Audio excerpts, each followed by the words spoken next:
तुम्हाला काय वाटतं? नर्क आणि स्वर्ग कुठे? कोणी पण नॉर्मली हेच उत्तर देईल, नर्क आणि स्वर्ग वरती आहे, बरोबर ना? हो, पण मग स्वर्ग आहे वरती, कारण देवांनी अमृत पिऊन अमृत प्राशन करून वरती स्वर्ग आहे, म्हणून देव वरती आहेत. पण नर्क हे धरतीवर आहे, जे आपण जगतो ना आत्ता, जी आपली दिनचर्या आहे ना, तीच नर्क आहे. हे भोग आहे. हे म्हणजे हे जोपर्यंत आपले संपत नाही तोपर्यंत आपण स्वर्गात जात नाही, तोपर्यंत नर्क भोगणार, म्हणजे जगावंच लागणार. आणि जगतोय आपण, आहे ना?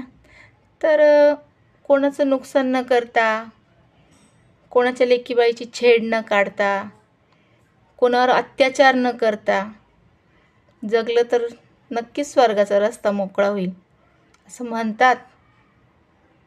नाहीतर आत्ता ज्या नरक यातना आहेत याच्यापेक्षा भयंकर नरक यातना भोगायला तयार राहायचं, पुरुष असो की स्त्री. हे जीवनातलं एक सत्य आहे. ही नरक यातना आहे, ही भोगतोय. बड्डे साजरा करतो ना, नाही, नरक यातनाचा यातना जे भोगलेले ना त्याचा उत्सव करतो आपण.